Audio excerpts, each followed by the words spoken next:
है आपका अपने YouTube चैनल मिश्रा आईएएस में स्पॉन्सर्ड बाय हैकटेक ऑटोमोबाइल। दोस्तों आज अब एक नई एनर्जी के साथ हम लोग यहाँ पे उपस्थित हुए हैं और आज का जो सेशन है वो हमारा है एवरेज, मतलब यूपीएससी कंपटीशन एग्जाम में एवरेज से सीसेट में काफी क्वेश्चंस पुट अप होते हैं।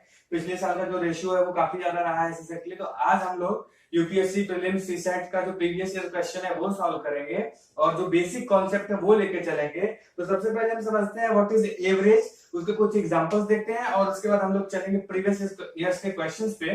तो व्हाट इज एवरेज? तो to understand this particular term average, first we have to know that the sequences related with this. The first sequence is number of term. These are the term which is associated with the average. The first term is number of term. Number of term. Now what do you understand by the number of terms? इसका मतलब ये है कि जो numbers दिए, for example 1 2 3 4 5 या 10 20 21, ये कितने नंबर ऑफ टर्म्स हुए? 1 2 3 4 5 6 7 8। तो here the total number of terms is 8। तो ये पहला चीज हुआ, पहला टर्म हुआ जो समझना है। तो नंबर ऑफ टर्म्स समझ गए आप किसे काउंट करना है। अब अगर आपने ये चीज समझ लिया तो उसके आगे कुछ भी नहीं है। जैसा मैं बताता हूँ कि यूपीएससी कुछ नहीं है, that is only the demographic competition between all of us. और हमें इतना नहीं सोचना है कि इतनी छोटी वैकेंसी आती है और हमें इतना कम्पिटिट करना है और डेमोग्राफिक कंपटीशन लेना है। हमें सिर्फ ये फोकस करना है कि we have to occupy only one seat, एक सीट हमें देखना है। बहरहाल तो एवरेज का जो स्पेसिफिक फॉर्मूला होता है, पहले तो हम फॉर्मूला देख लेते हैं और उसको प्रैक्टिकल तरीके से समझते हैं कि how these formula are implemented in our daily life. तो फर्स्ट ऑफ ऑल एवरेज का फॉर्मूला जो होता है वो होता है summation of n upon n। इसका मतलब बहुत सिंपल सा है। Summation of n stands for sum of terms. तो अब आप समझ गए कि मैंने ये नंबर ऑफ टर्म्स क्यों बताए। तो अब यहाँ पे नंबर ऑफ टर्म्स का मतलब तो आप समझ गए 1 2 3 4 5 6 7 8। These are the number of terms. Now which implies the sum of terms? Sum of terms here stands for 1 plus 2 plus 3 plus 4 plus 5 plus 10 plus 20 plus 21. These terms summation of these terms stands for sum of terms upon number of terms. Number of terms. ये जो formula है इसका expansion यही है, sum of terms, जो terms दिए हैं उसका सम, नंबर ऑफ टर्म। इसको इस तरीके से समझते हैं। किसी पर्टिकुलर एज ग्रुप की बात करें, फॉर एग्जांपल किसी भी कम्युनिटी में, एक एग्जांपल हम लोग लेते हैं। उसके बाद अगर आप इस एग्जांपल को रिलेट करना चाहें तो अपने डेली लाइफ में अपने एग्जाम के मार्क्स से रिलेट कर सकते हैं। बहरहाल हम लोग इसको कंपेयर, और जो बच्चे हाई स्कूल या इंटरमीडिएट में पढ़ रहे होंगे वो इसको बड़े अच्छे से समझेंगे। और जाहिर सी बात है कि सभी लोग इंटरमीडिएट क्रॉस करके आए हैं तो उनको ये टर्म कहीं ना कहीं अपनी लाइफ में मिला ही होगा। नहीं मिला है तो हम आपको गारंटी देते हैं from zero to an officer. तो देखिए यहाँ पे क्या है, हम एग्जाम्पल ये कंसिडर करते हैं कि किसी एक पर्टिकुलर एज ग्रुप की बात करें, 10 20 30 40, ये हमारा एज ग्रुप है। अभी यहाँ से एक डेफिनेशन निकल के आएगा एवरेज का, वो हम देखने वाले हैं। That is very important definition and the application of that definition in our daily life is very very important. देखिए ये क्या है, 10 20 30 40। इसका अगर हमें एवरेज पूछ ले, if there is the different age group, what is the average of their age group, तो देखिए क्या होता है। पहले तो हमको ये निकालना होगा सम ऑफ टर्म्स। तो पहले सम ऑफ टर्म निकालने के लिए क्या होगा, 10 प्लस 20 प्लस 30 प्लस 40 और अपन नंबर ऑफ टर्म्स। तो नंबर ऑफ टर्म्स कितने होंगे, 1 2 3 4, 1 2 3 4। ये आप काउंट करेंगे 30 60 40 100 बाई 4 25। तो इसका मतलब ये है कि ये 25 इस नंबर का एवरेज निकल के आया। मतलब उस कम्युनिटी में या उस पर्टिकुलर प्लेस में इस 25 एज ग्रुप के एवरेज पर्संस मिलेंगे। तो वहां पे ये सब टर्म्स 10 20 30 40 यूज ना करके हम एक पर्टिकुलर स्पेसिफिक टर्म यूज करते हैं 25। ये एवरेज है, मतलब उस कम्युनिटी में जाएंगे तो एवरेज। तो यहाँ से ये डेफिनेशन निकल के आता है, average is nothing but the equal distribution of the number. देखिए अब क्या होगा, ये 25 आ गया, इसका मतलब जो 10 होगा उसके लिए भी 25 ऑक्यूपाई होगा, उसका भी एवरेज में 25 मार्क्स और एज, और जो 20 होगा उसका भी 25, जो 30 होगा उसका भी 25। ये यहाँ से डेफिनेशन मैंने एग्जांपल इसीलिए दिया कि यहाँ से निकल के आता है एवरेज का डेफिनेशन यहीं से निकल के आता है, क्योंकि जो स्पेसिफिक टर्म्स होते हैं वो समझना बहुत जरूरी होता है। तो ये हमने समझ लिया कि average is nothing but the equal distribution equal distribution of the number. तो ये समझ गए। चलिए एक एग्जांपल लेते हैं जो डेली लाइफ में यूज होता है। माइलेज या एवरेज का नाम सुना होगा आपने बाइक में। एवरेज का नाम आते ही वो पर्टिकुलर क्वेश्चन की तरफ जाए ना जाए, लेकिन आपकी बाइक की माइलेज या आपकी कार की माइलेज की तरफ जरूर जाता है। जरा सा इस एवरेज को समझते हैं कि लोग एवरेज टर्म क्यों यूज करते हैं। बहरहाल वहां पे एवरेज टर्म ना यूज करके वहां पे माइलेज टर्म यूज करना ज्यादा बेटर होता है। लेकिन एक सिनेरियो बन गया है जहां पे लोग यूज करते हैं इसी टर्म को एवरेज। तो जरा सा समझते हैं। देखिए समझना इसमें ये है कि आपकी बाइक है, तो अगर आप हाईवे पे चल रहे हैं तो वहां पे एवरेज समथिंग, अगर मैं एक रॉयल एनफील्ड बाइक की बात करूं, बुलेट जिसे कॉमनली बोलते हैं, तो हम अगर बात करें हाईवे पे, तो हाईवे पे जनरली उसका अगर एवरेज देखा जाए, एवरेज इन द सेंस की किलोमीटर पर लीटर, मतलब 1 लीटर में kmpl, that stands for kmpl, kilometre पर लीटर। 1 लीटर में कितने किलोमीटर वो व्हीकल रन करती है। तो मैंने देखा कि हाईवे में 1 लीटर में वो कितना रन की, 40। समझिएगा ये बहुत इंपॉर्टेंट होने वाला है डेफिनेशन, 40। और अगर आप टाउन एरिया में होते हैं, टाउन एरिया में चलते हैं, तो फॉर एग्जांपल हम मान लीजिए 23 किलोमीटर या 25 किलोमीटर का एवरेज दिया। और अगर आप किसी मतलब कह सकते हैं सिटी में है, कहीं सिटी में चल रहे हैं, तो वहां पे अगर एवरेज निकल के आता है 30 किलोमीटर पर लीटर, तो आप देखिए ये 40 निकालने के लिए आपने 1 लीटर का तेल खर्चा किया, ये 23 निकालने के लिए आपने 1 लीटर का तेल खर्चा किया, ये 30 निकालने के लिए 1 लीटर का तेल खर्चा किया। ये एग्जांपल पूरी एवरेज का निचोड़ है, बस ऐसे समझ लीजिए। This example is the whole soul of this average session, है ना। देखिए 40, 23, 30 ये 3 अलग अलग माइलेज निकल के आए। तो इन तीनों माइलेज को निकालने के लिए हमने कितना लीटर तेल खर्चा किया, 3 लीटर का तेल खर्चा किया, तो बाई 3। यही तो होता है sum of the terms upon number of terms. तो हमने नंबर ऑफ टर्म्स यहाँ क्या है, नंबर ऑफ टर्म्स 3 है, क्योंकि हमने 3 लीटर तेल यूज किया। इसका आप एवरेज निकाल लीजिए, तो जो भी एवरेज निकल के आता है अप्रॉक्स 31.66, इसे हम कह सकते हैं 32 के अप्रॉक्स। तो ये 32 का आप बोलते हैं कि हमारी जो बुलेट है या हमारी बाइक है वो 32 किलोमीटर पर लीटर का जो एवरेज दे रही है। Now here term stands mileage. तो अभी आउट ऑफ सेशन जाके मैं थोड़ा माइलेज वाला टर्म बता देता हूँ। होता यूं है कि कोई भी बाइक जो होती है या जो भी बाइक मैन्युफैक्चर कंपनी होती है, वो अपने यहाँ से टैग नहीं लगा के देती है कि मेरी बाइक 110 किलोमीटर पर लीटर का। आप देखते हैं ना टीवीएस की कुछ गाड़ियां हैं या और भी कंपनी की कुछ गाड़ी, फॉर एग्जांपल प्लैटिना की है, they offer this, we are offering the best mileage bikes in India, है ना। तो वो टर्म्स कहां से निकल के आते हैं प्रैक्टिकल लाइफ में, तो उसका इंप्लीमेंटेशन हो ही नहीं पाता है। 110 का माइलेज कहां से निकल के आता है। तो उसके लिए हमारे देश में एक एजेंसी है, एजेंसी का नाम है ARAI। ARAI here stands for automotive research association of India. और उसका काम ये होता है कि ऑटोमोबाइल सेक्टर में, हमारा नाम है ये ARAI का, automotive research association of India.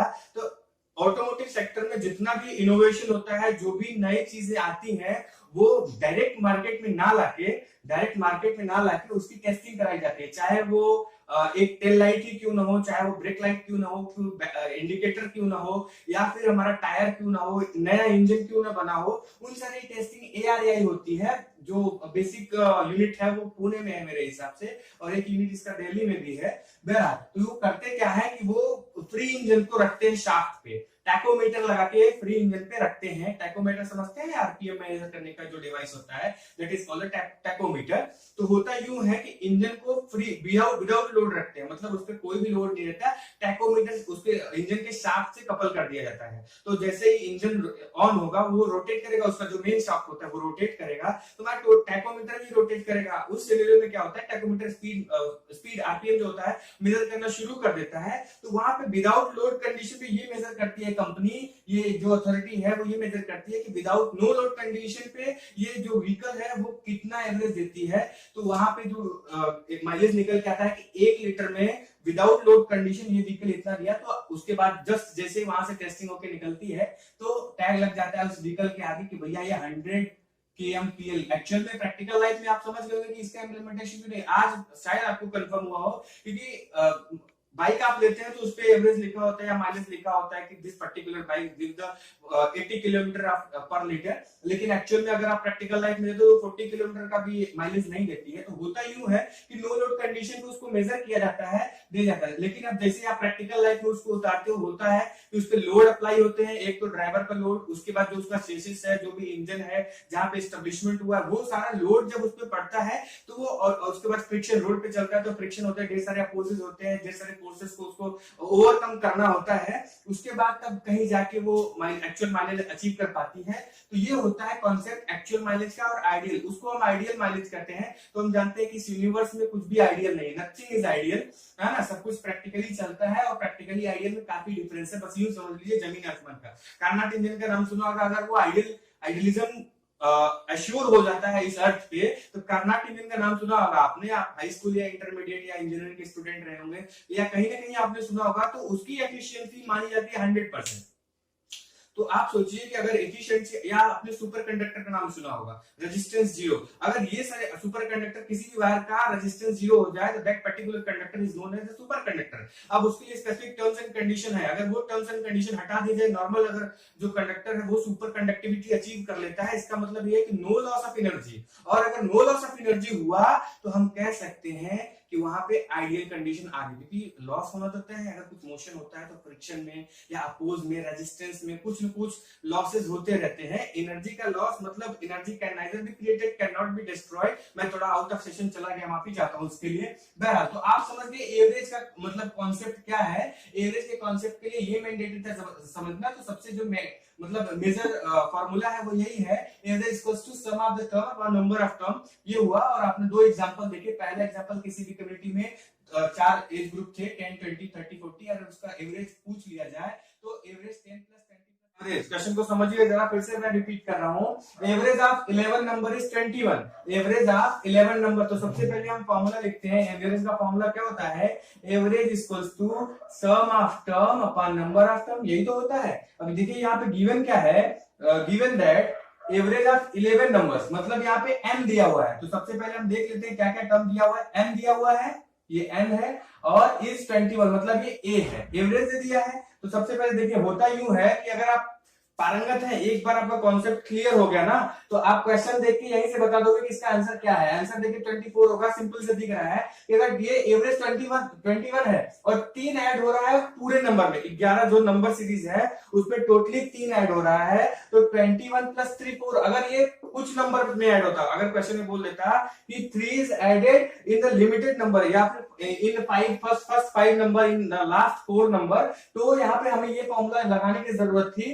अगर आप ये दिया हुआ कि टोटल 11 नंबर में ऐड हो रहा है 3, तो हमें फॉर्मूला लगाने की जरूरत ही नहीं है। आप क्वेश्चन देखेंगे, एवरेज 21 दिया है, 3 पूरे टर्म में ऐड हो रहा है। ये प्रीवियस इसका क्वेश्चन है, तो 3 पूरे टर्म में ये ऐड हो रहा है। तो 21 + 3 इक्वल्स टू 24 ये होगा। लेकिन यहाँ से अगर हम फॉर्मूला से इसको लगाने की कोशिश करें, तो एक बार इसको देख लीजिए। आपने कॉन्सेप्ट भी समझ लिया है, जरा सा हम फॉर्मूला के थ्रू भी इसको सॉल्व कर लेते हैं। ए इक्वल्स टू हमारा पता चल गया 21, समेशन एन हम जरा सा निकाल लेते हैं अपन 11। यहाँ से समेशन एन हमारा निकल के आता है 21 × 11। इसमें कोई दिक्कत मुझे नहीं लगता, कोई दिक्कत है। अच्छा, अब इसको आगे साल 3 is added to each given number, what will be the new number, new average, है ना। 3 ऐड हो रहा है नए नंबर में, तो जो समेशन एन है वो तो वही रहने वाला है, लेकिन 3 ऐड हो रहा है इस नंबर में। किस नंबर में? 21 में। तो देखिए समेशन एन इक्वल्स टू क्या हो जाएगा, 21 + 3। ध्यान से समझिएगा, सभी नंबर में हो रहा है ना, 11वां नंबर में हो रहा है ऐड 3, तो 21 + 3 × 11, यही तो होगा, यही नंबर है। ये होगा हमारा समेशन एन। अब हम फिर से इस फॉर्मूले में जाते हैं, बस कुछ है नहीं। अगर आपने कॉन्सेप्ट समझा होता तो इसको यहीं पे कर लेते। मैं दोबारा से वही चीज रिपीट कर रहा हूं, लेकिन अब क्या करूं, समझाना तो पड़ेगा ही। बहरहाल समेशन, अब ए का फॉर्मूला रखते हैं, equal to summation N upon N. Summation N हमारा दिया 21 + 3 × 11, और n का वैल्यू 11, 11 कैंसिल, 21 + 3 = 24। ये हमारा आंसर निकल के आता है। ये कॉन्सेप्ट है, अगर आप एक बार समझ गए कॉन्सेप्ट को, तो 21 + 3 डायरेक्टली 24 हो जाएगा। ये प्रीवियस ईयर में पूछा गया क्वेश्चन है, इसकी वजह से ये काफी इंपॉर्टेंट हो जाता है। इसी तरीके के क्वेश्चन पूछे थे, अभी आगे जो क्वेश्चन सॉल्व होने वाले हैं वो काफी इंटरेस्टिंग है। अगर आप यूपीएससी को इंटरेस्ट के थ्रू समझते हो ना, तो ये काफी इंटरेस्टिंग है। और अगर आप बोरिंग होके एक बर्डन लेके करते हो, तो कहना तो नहीं चाहिए, लेकिन आप कभी सक्सेस नहीं हो सकते, क्योंकि आपको एंजॉय करके पढ़ना सबसे पहला जो क्राइटेरिया है यूपीएससी का, वही है, वो ये चेक करता है कि आप कितने इंटरेस्टिंग पर्सन हो, है ना। ये आप खुद समझो कि आपको यूपीएससी क्यों बोलता है भाई कि आपको हिस्ट्री की इंफॉर्मेशन होनी चाहिए, geography, polity, constitution, economics, current affair, tech, general science, technology, innovation, इन आईपीआर, इन सब के बारे में आपके पास जनरल एबिलिटी, साथ साथ सीसेट का भी इंफॉर्मेशन बेसिक न्यूमेरिकल क्यों होना चाहिए। एक आप मतलब जाहिर सी बात है, जब यूपीएससी ने एक क्राइटेरिया सेटअप कर दिया है कि भाई चलिए आप ग्रेजुएट हैं तो आप एलिजिबल है एग्जाम देने के लिए, तो अगर आप एलिजिबल है तो वो क्यों आपको बाउंड कर रहा है कि आप ये भी पढ़ो, ये भी पढ़ो, ये भी पढ़ो। एक जाहिर सी बात है, एक कॉमन बंदा इतनी इंफॉर्मेशन कलेक्ट करके नहीं रखता, कौन रखता है। लेकिन अगर आप नहीं रखते हो तो आप ऑर्डिनरी हो, और ऑर्डिनरी के लिए तो हमारे पास 130 करोड़ की जनसंख्या है, कोई भी चूज कर सकता है। यही रीजन है कि यूपीएससी आपको ऑफर करती है कि भाई आप एक्स्ट्रा ऑर्डिनरी हो तो हम आपको हायर करेंगे, यही आपको शो करना है। और आपके अंदर एक क्वालिटी होनी चाहिए, ऑफिसर की क्वालिटी, मतलब you have to think like an officer, तभी तो वो आपको सेलेक्ट करेगी। अदरवाइज आप काफी मेरिटोरियस स्टूडेंट हो, आपने प्रीलिम्स में काफी अच्छा गेन किया, मेंस में काफी अच्छा गेन किया, लेकिन जब पीआई सेशन होता है, पर्सनल इंटरव्यू होता है, स्क्रीनिंग जिसको बोलते हैं, ये कॉमनली इंटरव्यू बोलते हैं, वहां पे सब कुछ पता होता है, क्योंकि वहीं पे वो ऑफिसर क्वालिटी चेक करते हैं। प्रीलिम्स आपने दिया, इसका मतलब आपके पास सारी योग्यताएं थी। मेंस आपने दे दिया, मतलब जो चीजें एक गवर्निंग ब्यूरोक्रेट्स को चाहिए वो आपके पास है। लेकिन जब बात आती है ना एक ऑफिसर की, तो वो क्वालिटी आपको वहीं से पीआई राउंड में सिलेक्शन देती है। अगर आपने प्रीलिम्स में कम मार्क्स गेन किए लेकिन बस क्वालिफाई हो गए मेंस के लिए, मेंस में आपने थोड़ा बहुत ऊपर नीचे गेन किया, लेकिन अगर आपका इंटरव्यू सेशन अच्छा जाता है ना, तो क्वेश्चन है हमारा, average of 12 number is 35 if the average of 12 number is 35। अभी कुछ लोगों का कमेंट आ रहा था कि सर क्लियर दिख नहीं रहा है, मुझे लगता है अभी क्लियर दिख रहा होगा, मैंने कुछ टेक्स्ट फॉन्ट भी बड़ा किया हुआ है तो शायद दिख रहा हो। अगर भी फिर भी दिक्कत है तो आप कमेंट बॉक्स में कमेंट कर सकते हैं, बहरहाल आगे से मैं कोशिश करूंगा इन चीजों को इंप्रूव करने के लिए। क्वेश्चन है, if the average of 12 number is 35 and if each number is multiplied by 2, what will be the average of new numbers। अभी प्रीवियस का जो क्वेश्चन कराया वो सेम तो था। प्रीवियस में क्या था, उसमें आपने ऐड किया था तीन को ऐड किया था सारे नंबर्स में। यहाँ पे आपको 3 को ऐड नहीं करना भाई, यहाँ पे 2 को मल्टीप्लाई करना है। तो देखते हैं यहाँ पे एक चीज तो निकल के आती है, इसका आंसर तो देखिए सिंपली होगा, दो सभी नंबर्स में 12 नंबर में मल्टीप्लाई हो रहा है, तो होगा इसका आंसर क्या, 35 मल्टीप्लाइड बाय 2 इक्वल्स टू 70। ये तो हुआ नंबर। यहां से एक कॉन्सेप्ट बहुत जबरदस्त निकल के आता है एवरेज के लिए, क्या कि अगर सभी नंबर्स में बोल दे is multiplied, is divide in each number, in added in each number, in subtracted in each number, तो जो एवरेज दिया है प्रीवियस का उसमें इस नंबर का इफेक्ट दे देंगे आप, तो आपका आंसर निकल के आएगा। अगर यहाँ पे बोलता इफ 2 इज एडेड तो इसमें 35 प्लस 2 कर देते, इफ 2 इज डिवाइडेड तो इसमें 35 बाई 2 कर देते, है ना। ये इस तरीके से आप कर सकते हो। 35 प्लस 2 मैंने शायद डिवाइड बोल दिया, 35 प्लस 2 कर देते, डिवाइड दिया होता 35 बाई 2 कर देते, मल्टीप्लाई दिया 2, माइनस दिया होता 2, 35 माइनस 2 कर देते। ये कॉन्सेप्ट यहां से निकल के आया। तो एक चीज तो क्लियर हो गई कि अगर इस तरीके का क्वेश्चन आया तो डायरेक्टली जो एवरेज दिया है प्रीवियस का, उस पर जो इफेक्टिव होगा नए नंबर का, आइदर वो मल्टीप्लीकेशन हो सकता है, एडिशन हो सकता है, सब्सट्रैक्शन हो सकता है, तो जो इफेक्टिव होगा, इफेक्टिवनेस होगा वो नंबर का, फाइनली रिजल्ट भी उसका वही होगा। हम लोग आगे चलते हैं, आगे का क्वेश्चन देखते हैं। अगला जो क्वेश्चन है वो काफी इंटरेस्टिंग, काफी मजेदार होने वाला है अगर आप पढ़ने वाले स्टूडेंट हैं, क्योंकि क्वेश्चन बड़ा टिपिकल, मतलब देखने में लग रहा है, एक्चुअली टिपिकल है नहीं, क्योंकि जब मैं इसका ट्रिक बताऊंगा, एक्चुअली वो ट्रिक नहीं है, वो ही एक ऐसा तरीका है जिससे हम सॉल्व करते हैं। ट्रेडिशनल तरीका कह सकते हैं, जो लोग इस्तेमाल नहीं करना चाहते, क्योंकि सिंपल वे है लेकिन लोग ट्रिक के पीछे भागते हैं, गलतियां वहीं से होती है। हम लोग गलतियां नहीं करेंगे, कोई भी चांस नहीं छोड़ेंगे। क्वेश्चन है, average of 11 result is 50, the average of 11 result is 50। समझिए क्वेश्चन को, एवरेज ऑफ 11 रिजल्ट मतलब समेशन 11 नंबर का समेशन दिया हुआ 50। इसका मतलब क्या है, इसका मतलब यह है कि टोटल नंबर कितने होंगे। देखिए यही हो रहा है, टोटल नंबर अगर हमको पूछ ले, फॉर्मूला है a equals to summation n by n, है ना। समेशन n हमें निकालना हो तो कैसे निकलेगा, summation n equals to a कितना दिया हुआ है, a दिया हुआ है 50 और n कितना हुआ है 11, तो 50 इंटू 11 इधर क्रॉस मल्टीप्लिकेशन हो जाएगा, ये आएगा हमारा समेशन n, ये हमारा समथिंग आएगा 550। ये हमारा कितना आया, यही क्वेश्चन को इतना पार्ट हमने सॉल्व कर दिया। देखिएगा ध्यान से, बहुत इंपॉर्टेंट है। क्या हुआ कि क्वेश्चन में the summation of 11 number is 50, ये तो दिया है, तो हम फॉर्मूला जानते हैं a equals to summation n by n, ये होता है। तो अगर हमें a दिया हुआ कितना, एवरेज दिया हुआ 50, n दिया हुआ है 11, क्रॉस मल्टीप्लिकेशन कर दे तो समेशन n इक्वल्स निकल गया 550, मतलब sum of n terms, sum of n मतलब सम ऑफ टर्म्स निकल गया 550। इतना तो समझ गया। आगे का क्वेश्चन देखते हैं, if average of first 6 number is 49। Game यहां शुरू होता है, गेम एक्चुअली यहां से, देखिए क्वेश्चन एक्चुअली मैंने पढ़ा है एक बार, देखिए if average of first 6 number is 49 and that of last 6 number is 52, मतलब प्रथम 6 पहले 6 डिजिट का मतलब पहला जो 6 नंबर है उसका एवरेज कितना है 49, ध्यान से समझिएगा।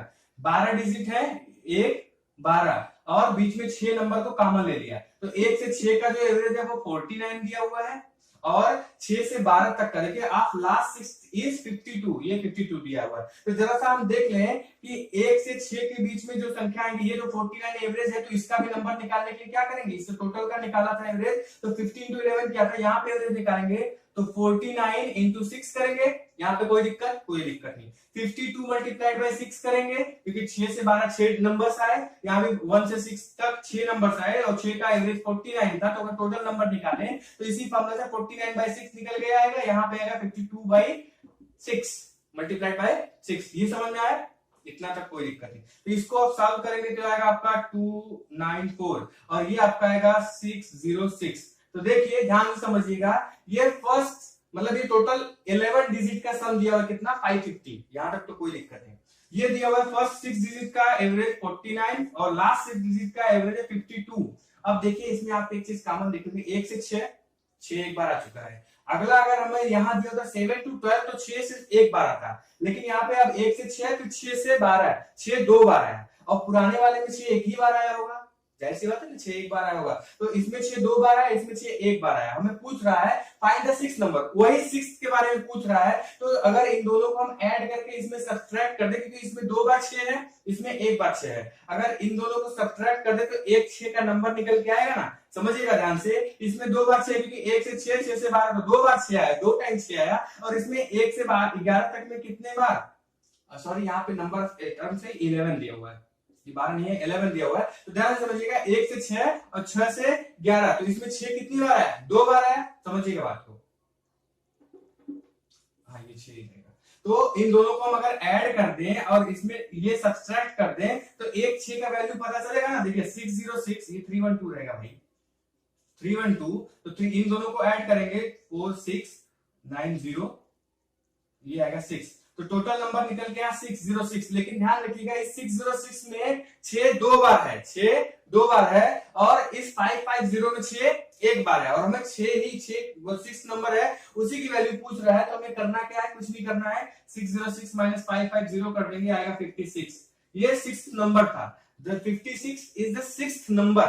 समझ में आया, कुछ नहीं किया हमने। देखिए क्वेश्चन में दिया हुआ था एवरेज ऑफ 11 रिजल्ट इज 50, 11 जो नंबर्स थे उनका एवरेज 50 दिया था, तो उन्होंने टोटल नंबर निकाल लिया भाई फॉर्मूले से, तो टोटल नंबर निकल गया 550। अब उसके बाद दिया हुआ है 1 से 6 तक का एवरेज है 49 और 6 से 11 तक का एवरेज है 52। देखिए ये है, तो जिस तरीके से इसका नंबर टोटल निकला 550, उसी तरीके से इसका निकालेंगे तो 49 मल्टीप्लाइड बाय 6, और यहाँ भी देखिए 6 से 11, 6 7 8 9 10 11, तो 6 नंबर हुए ना, तो 52 मल्टीप्लाइड बाय 6 किया, तो ये 312, ये 294, दोनों को हम ऐड कर देंगे। ध्यान से समझिएगा क्योंकि 1 से 11 तक हमें देखना है, तो ये तो 1 से 6 था, ये 6 से 11, दोनों को हम ऐड कर देंगे तो निकल के तो आएगा 1 से 11, लेकिन इसमें 6 कितनी बार आएगा, 6 2 बार आएगा, और जो प्रीवियस समेशन दिया उसमें कितना है, 6 एक बार है, और हमें 6 के ही नंबर पूछ रहा है, तो जो टोटल नंबर है उसको ऐड करके ये सब्ट्रैक्ट कर दे तो एक 6 की वैल्यू निकल के आएगी ना, एक 6 की वैल्यू निकल गया कि हमने सब्ट्रैक्ट किया, नंबर 56 आया। क्वेश्चन को आप पॉज करके भी सॉल्व करिए, नहीं समझ में आता है कमेंट बॉक्स में कमेंट करिएगा,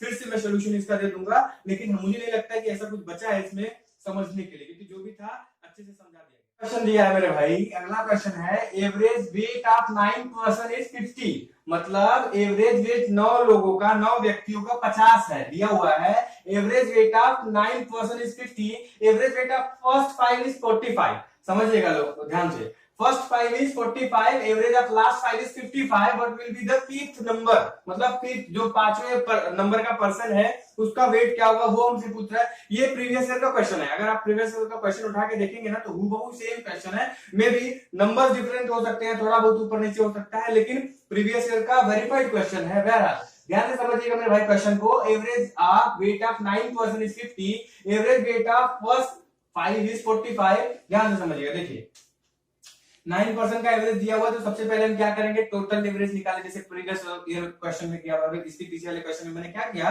समेशन एन निकाल लिया ना, summation N equals to 9 into 50, यही तो किया, तो ये है हमारा 450। अब जरा सा समझिएगा, 9 लोगों का वेट दिया हुआ है, 1 से 5 और 9, 1 से 5 तक का वेट कितना है, देखिए बोल रहा है average weight of first 5 is 45, तो प्रथम 5 का एवरेज वेट क्या है 45। तो ये नंबर निकालेंगे तो क्या आएगा 45 मल्टीप्लाइड बाय 5 आएगा कि नहीं आएगा, ये 225 आएगा कि नहीं आएगा, आएगा कि नहीं आएगा, आगे समझते हैं। उसके बाद बोला है एवरेज ऑफ लास्ट 5 इज 55, मतलब लास्ट 5 इज 55। तो देखिएगा 5 से 9 तक अगर हम जाते हैं, 5 से 9 तक अगर हम जाते हैं तो सिर्फ 4 डिजिट ही आएंगे ना, 6 7 8 9 4 डिजिट आएंगे। अब इसका मतलब है कि इसने 5 को दोबारा फिर से इंक्लूड कर दिया, 5 को दोबारा फिर से इंक्लूड कर लिया, इसका मतलब प्रीवियस क्वेश्चन बन गया ना, उसमें क्या था, उसमें भी जो कॉमन टर्म था उसको 6 को कॉमन ले लिया था, 2 बार आया था, इसमें 5 को 2 बार ले लिया। तो अब हम देखते हैं जो सेकंड टर्म है एवरेज 55 है, तो ये भी हो जाएगा 55 मल्टीप्लाइड बाय 5 इक्वल्स टू 275। तो हम पहले क्या करेंगे, इन दोनों को जोड़ लेंगे, इन दोनों को जोड़ेंगे तो आएगा हमारा 500, ये आएगा 500 और 450 हमारा टोटल दिया हुआ है, 1 से लेकर 9 तक का एवरेज पर्सन का कितना दिया हुआ है 50, तो ये हमारा आएगा 450 टोटल 450। और हमने जब ये काउंट किया तो उसमें 5 2 बार आया, उसको इंक्लूडिंग कितना आया 500। अगर इस 500 में मैं 450 सब्ट्रैक्ट कर दूं तो 5 2 बार आया है, उसमें 5 एक की वैल्यू सिर्फ बचेगी, तो फिफ्थ नंबर का वैल्यू क्या हो जाएगा, फिफ्थ वेट ऑफ, ध्यान से समझिएगा, weight of fifth person equals to 500 minus 450 equals to 50 KG. ध्यान रखिएगा 50 केजी। समझ में आया, कोई दिक्कत, मुझे लगता कोई दिक्कत नहीं, लेकिन ध्यान से समझिए क्वेश्चन में दिया हुआ है कि 9 पर्सन का, 9 व्यक्तियों का जो एवरेज वो 50 है, तो हमने टोटल नंबर निकाल लिया, कितना होगा वेट उनका 450। समझ में आया, ये टोटल वेट उनका 450 है। अब क्वेश्चन बोल रहा है कि प्रथम 5 व्यक्तियों का जो एवरेज है वो कितना है 45 है, तो वहां से हमने टोटल वेट निकाला 225। उसके बाद बोला अंतिम 5 व्यक्तियों का अंतिम 5 व्यक्तियों का जो एवरेज है वो 55 है, वहां से हमने वो नंबर निकाला कितना है 275। अगर हम दोनों को ऐड कर देंगे तो 5 2 बार आ जाएगा, ध्यान से समझिएगा, 1 से 9 तो आएगा लेकिन 5 2 बार आएगा, तो दोनों को ऐड किया 500। वही पूछ रहा है what will be the weight of fifth number person, तो 500 माइनस 450 कर देंगे तो हमारा क्या आ जाएगा, पांचवें जो पर्सन है फिफ्थ पर्सन उसका एवरेज वेट निकल जाएगा। सेम क्वेश्चन पूछा गया है यूपीएससी में। पहला क्वेश्चन समझिएगा मेरे भाई, क्वेश्चन दिया हुआ है average temperature of Monday Tuesday and Wednesday is 37 degree centigrade. ध्यान से समझिएगा क्वेश्चन को, काफी इंपॉर्टेंट क्वेश्चन है। Average temperature of Monday Tuesday and Wednesday is 37 degree centigrade and Tuesday Wednesday and Thursday is 34। मतलब मंडे ट्यूसडे वेडनेसडे का जो average temperature है वो 37 डिग्री सेंटीग्रेड है, वहीं पे ट्यूसडे वेडनेसडे एंड थर्सडे का जो एवरेज टेम्परेचर 34 डिग्री सेंटीग्रेड है। If temperature ratio of Monday and Thursday is 5:4, what was the temperature at Monday. Very important question and very simple question, कुछ नहीं करना है, ध्यान से समझिएगा। बोल रहा है मंडे ट्यूसडे वेडनेसडे ये 3 है, इनका एवरेज टेम्परेचर दिया हुआ कितना 37 डिग्री सेंटीग्रेड। तो अगर हम ओवरऑल टेम्परेचर निकालें तो मल्टीप्लाइड बाय 3 कर लेंगे। समझ में आया इतना मेरे भाई, समझ में आया, इसमें कुछ नहीं किया मैंने, 3 दिन का टेम्परेचर दिया, इसके पहले दिन तो यही करते थे, एवरेज निकालने के लिए मल्टीप्लाइड बाय n कर देते थे। ये था, ये है एवरेज, और हमें नंबर निकालना है, सम ऑफ नंबर्स निकालना, क्या करेंगे मल्टीप्लाइड बाय n कर देंगे, ये हमारा 3 दिन का। उसके बाद अगर हम देखते हैं दूसरा क्या टर्म दिया हुआ है, Tuesday Wednesday and Thursday, Tuesday Wednesday and Thursday का जो एवरेज है वो कितना 34, ये 34 मल्टीप्लाइड 3 कर देंगे तो ये भी हमारा समझ में आएगा। यहां तक कोई दिक्कत, कोई दिक्कत नहीं। अब बोल रहा है कि if temperature ratio of Monday and Thursday is 5:4, मतलब मंडे और थर्सडे का जो रेशियो टेम्परेचर का है वो 5:4 है, तो मंडे का टेम्परेचर क्या था वो बताना। इसका मतलब है ऐसा टर्म निकालना है यहां से जिसमें क्या हो मंडे और थर्सडे हो। देखिए क्या करेंगे, इन दोनों को हम सब्सट्रैक्ट कर देते हैं, घटा देते हैं आपस में, ध्यान से समझिएगा। मंडे बच जाएगा, देखिए ट्यूसडे कैंसिल, वेडनेसडे कैंसिल, बचेगा क्या मंडे माइनस थर्सडे, यहां तक कोई दिक्कत, Monday minus Thursday equals to 111 minus 102 कितना होगा 9, m minus t equals to 9। अब again studying the question, again reading the question, given that if the temperature ratio of Monday and Thursday, मतलब m ratio t equals to 5:4, 4। ध्यान से समझिएगा, m minus T हमने निकाल लिया 9, m ratio t निकाल लिया 4। अब इसको चाहे तो आप यहीं से कर सकते हैं या फिर आप अलजेब्रा के थ्रू इसको सॉल्व कर सकते हैं। मैं तो सजेस्ट करूंगा कि यहीं पे कर ले, काय के लिए इतना जाए, क्योंकि कंपटीशन करना है अपने को एकेडमिक थोड़ी लिखना है कि भाई लिखते जाओ बढ़िया स्टेप मार्किंग मिलेगा, है ना। देखिए 1 m माइनस टी मतलब इसका एक रेशियो कितना निकल गया मेरे भाई, ध्यान से समझना। m माइनस टी मतलब एक रेशियो, m माइनस टी ये एक रेशियो है, एक रेशियो दिया हुआ है कितना 9, एक रेशियो 9। और अब हमसे पूछ रहा है कि मंडे को कौन सा टेम्परेचर था, तो मंडे को कितना रेशियो टेम्परेचर था 5 रेशियो, थर्सडे को कितना रेशियो टेम्परेचर था 4 रेशियो। अगर हमसे मंडे का टेम्परेचर रेशियो पूछ रहा है तो एक रेशियो अगर 9 है तो 5 रेशियो कितना हो जाएगा 45। तो मंडे को हमारा कितना हुआ 45 डिग्री सेंटीग्रेड। अगर वही जो थर्सडे का पूछ लेता तो 4 रेशियो था, 9 मल्टीप्लाई बाय 4 करते तो आपका आता 36 डिग्री सेंटीग्रेड। यहां तक कोई दिक्कत नहीं होनी चाहिए, मुझे नहीं लगता कि यहां तक कोई दिक्कत है, सिंपलिसिटी समझा दिया मैंने। ध्यान से समझिएगा, फिर से एक बार देख लेते हैं। Average temperature of Monday Tuesday and Wednesday is 37। तो यहां से हमने क्या किया, मंडे ट्यूसडे वेडनेसडे को लिख दिया और एवरेज दिया हुआ था 37, हमें टोटल निकालना है 37 मल्टीप्लाइड बाय 3 111 डिग्री सेंटीग्रेड। उसके बाद बोला and the average temperature of Tuesday Wednesday and Thursday is 34 degree centigrade. वहां से हमने इसका एवरेज निकाला, टोटल नंबर निकला 102। हमें दिया हुआ है if the ratio of Monday and Thursday is 5:4 then what will be the temperature at Monday, वो निकालना है, कुछ नहीं करना। दोनों को हमने सब्ट्रैक्ट किया, Tuesday Tuesday cancel, Wednesday cancel, बचा एम और थर्सडे, मतलब मंडे और थर्सडे। तो मंडे माइनस थर्सडे किया तो हमारा आया कितना 111 माइनस 102 इक्वल्स टू 9। तो m माइनस t मतलब ये एक रेशियो कितना निकल गया, एक रेशियो निकल गया 9। और वहीं पे दूसरा टर्म देखते हैं, क्वेश्चन का दिया हुआ m ratio t equals to 5:4। तो देखिए एक रेशियो अगर 9 है तो 5 रेशियो कितना होगा 45 होगा, और 4 रेशियो की बात करें तो 36 होगा। यही तो पूछ रहा है क्वेश्चन में भी, यही तो पूछ रहा है what will the temperature at Monday. तो मंडे का टेंपरेचर कितना था 45, थर्सडे का टेंपरेचर था 36। ये प्रीवियस ईयर का क्वेश्चन है। अगला क्वेश्चन दिया है मेरे भाई, अगला क्वेश्चन काफी सिंपल है। Question the average age of 24 boys and a teacher is 15 year. ध्यान से समझिएगा क्वेश्चन को। क्वेश्चन दिया हुआ है the average age of 24 boys and a teacher is 15 year. If the teacher left the class the average become 14 year. Find the average age of teacher. ध्यान से समझिएगा क्वेश्चन क्या बोल रहा है। क्वेश्चन बोल रहा है if the average of 24 boys and 1 teacher. ध्यान से समझिएगा, तो टोटल कितने हो गए 24 बॉयज और एक टीचर, तो टोटल नंबर कितने हो गए 25। ध्यान से समझिएगा 25 लोगों का क्या दिया हुआ है, एवरेज हमें कितना दिया हुआ है 15। तो टोटल हम अगर एज निकाले तो फिर 25 इंटू 15 करेंगे, यहां तक कोई दिक्कत समझिएगा। 24 तो स्टूडेंट थे, एक टीचर, दोनों को मिला के हो गया 25। 25 का एवरेज दिया है 15, तो टोटल नंबर निकालने के लिए 25 गुणे 15 करेंगे, ये हमारा निकल के आएगा समथिंग 375। यहां तक कोई दिक्कत नहीं है। अगला टर्म बोल रहा है क्वेश्चन में if teacher left the class, अगर टीचर क्लास लेफ्ट कर देता है एवरेज बिकम 14 ईयर। तो ध्यान से समझिएगा, अगर टीचर ने लेफ्ट किया, टीचर को इंक्लूड करके टोटल नंबर कितना था 25, टीचर ने लेफ्ट किया तो कितने बचे, सिर्फ स्टूडेंट बचे 24 ही बचे ना, एक तो टीचर था, टीचर निकल गया 24 बचे, तो 24 का एवरेज दिया हुआ कितना 24 का एवरेज दिया 14। तो ये आप करेंगे आएगा 336।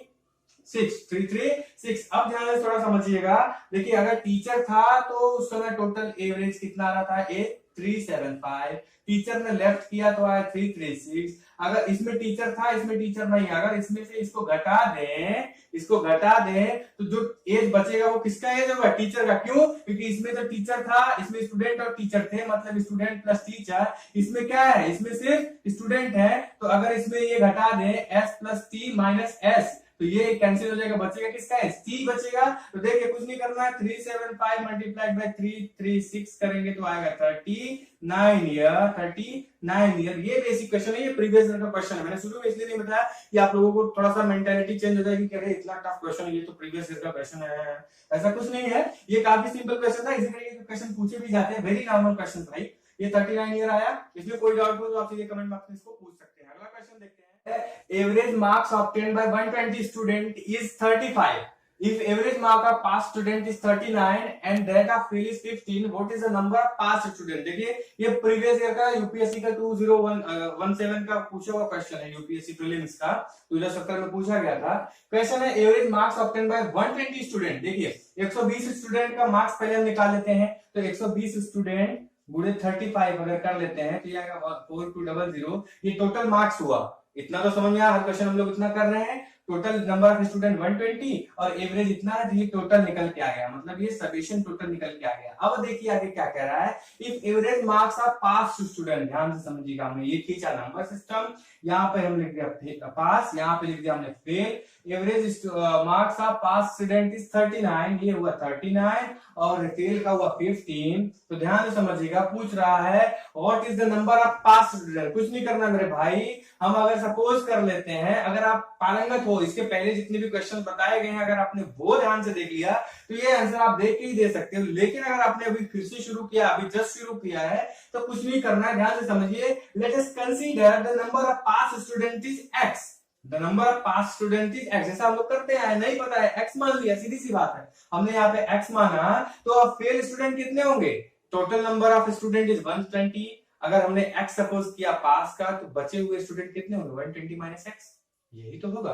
तो फेल नंबर ऑफ स्टूडेंट कितने होंगे 120 माइनस x। तो ध्यान से समझिएगा क्या करने वाले हैं, अब अगर हम पास का मार्क्स देखें तो 39 इंटू एक्स कर दे तो ये पास का मार्क्स टोटल हो जाएगा, और अगर फेल का देखें तो 15 इंटू 120 माइनस एक्स कर देंगे, फेल का हो जाएगा। दोनों को ऐड कर देंगे तो कितना आना चाहिए 4200। ध्यान से समझिए, यहाँ तक कोई दिक्कत नहीं होना चाहिए। तो हम करते हैं भाई 39 into x plus 15 120 minus x equal to 4200। यहां तक कोई दिक्कत नहीं। अब आपका सॉल्व हो गया, देखिए 39x प्लस इसको आप मल्टीप्लाई करेंगे तो आएगा आपका 0 माइनस 15x इक्वल्स टू 4200। ये देखिए तो 39x माइनस 15x 24x, तो 24x और ये 4200 इक्वल्स टू इधर जाएगा 4200 माइनस 1800 करेंगे तो कितना आएगा 2400। यहाँ तक कोई दिक्कत, x इक्वल्स टू आएगा 2400 बाय 24, ये आएगा आपका x इक्वल्स टू 100। समझ में आया यहाँ तक, कोई दिक्कत किसी को, कुछ दिक्कत नहीं। चले 100 मतलब पास स्टूडेंट कितने हुए 100, तो फेल कितने होंगे 120 माइनस 100 इक्वल्स टू 20। ये हुआ number of student who have pass the examination 100 and who is fail in the examination is 20। ये क्वेश्चन है, इसमें कोई दिक्कत, अगर आपको कोई दिक्कत होती है तो आप कमेंट बॉक्स में पूछ सकते हैं। एक थोड़ा सा प्रैक्टिकल क्वेश्चन देखते हैं, ये प्रीवियस ईयर का पूछा गया क्वेश्चन है। हालांकि आज हमने जितने भी क्वेश्चन सॉल्व किए सब प्रीवियस ईयर के क्वेश्चन थे। देखिए क्वेश्चन है, average weight of son and mother is 50 kg and the average weight of son and father is 52 kg। If the weight of father is 60 kg, what is the weight of mother. ध्यान से समझिएगा, कुछ भी नहीं है question में, ऐसे ही question पूछ लेते हैं यूपीएससी वाले, ऐसा होता नहीं है कुछ इसमें। बहरहाल ये क्वेश्चन में दिया हुआ है average weight of son and mother is 50 kg। देखिए सन एंड मदर तो दो हुए, क्या होता है टोटल नंबर दिया, एवरेज दिया हुआ है, तो एवरेज क्या होता है भाई sum of term upon number of term. ये दिया हुआ है ना, ये दिया हुआ 50, ये तो दिया हुआ एवरेज, ए इक्वल्स टू क्या होता है सम ऑफ टर्म, मतलब सन एंड मदर अपन कितने नंबर हैं, ये दो, सन एंड मदर कितने नंबर हुए दो, तो ये हुआ, तो ये आया हमारा s plus m equals to 50। तो यहां से अगर हम निकाल लेंगे तो s इक्वल्स टू आ जाएगा s प्लस m बराबर 100। इक्वेशन 1 मान लीजिए, यहाँ पे समझना। नेक्स्ट स्टेटमेंट में बोल रहा है son and father is 52, son and father, average age of son and father is 52। यहां से करेंगे तो s plus f equals to 52 into 2 करेंगे तो 104, इक्वेशन 2 मान लीजिए। अब देखिए एक और नई चीज दे दिया है, हालांकि सॉल्व करने के लिए तो हम लोग कर सकते थे, लेकिन एक नई चीज दिया है, if the weight of father is 60 kg, तो हम यहाँ पे अगर फादर का वेट 60 kg रख देंगे और मदर का वेट पूछ रहा है, कुछ नहीं करना है मेरे भाई, आंसर तो दे दिया क्वेश्चन ने, s plus f equals to 104। तो यहाँ पे f रखेंगे तो देखिए s प्लस 60 दिया हुआ है, फादर का वेट कितना है 60 इक्वल्स टू 104। ये करेंगे हमारा ये s इक्वल्स टू निकल के आएगा 104 माइनस 60, 104 माइनस 60, ये हम करेंगे आएगा 6 5, यही आएगा ऐसा कुछ। एक सेकंड देख लेते हैं,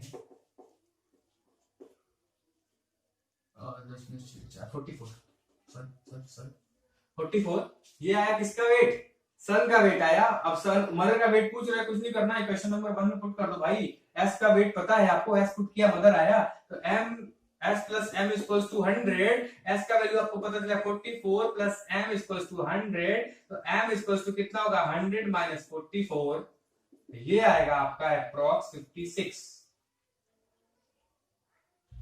हाँ 56, ये कितना होगा केजी, ध्यान रखिएगा। ठीक जी, तो आपने देखा ये क्वेश्चन कितना सिंपल था, बस घुमाने के लिए। अगर आपने नहीं पढ़ा होता या कॉन्सेप्ट क्लियर नहीं होता तो आप देख के इसको छोड़ देते, स्किप कर देते, लेकिन स्किप ऐसा कुछ भी नहीं है। आपको क्वेश्चन कम पड़ जाएंगे इसी सेट में, ऐसे ऐसे ट्रिक्स दिए जाएंगे, ऐसे ऐसी सॉल्विंग टेक्निक सीखी जाएंगी कि क्वेश्चन कम पड़ जाएंगे, समय आपके पास इनफ रहेगा। आपको लगेगा कि ये हो क्या गया, कहीं हमने कुछ गलत तो नहीं कर दिया, लेकिन एक्चुअली में होगा यूं कि आपके पास ट्रिक रहेगा, आप सारे क्वेश्चन को अटेम्प्ट कर लेंगे और आपके पास टाइम काफी बच जाएगा।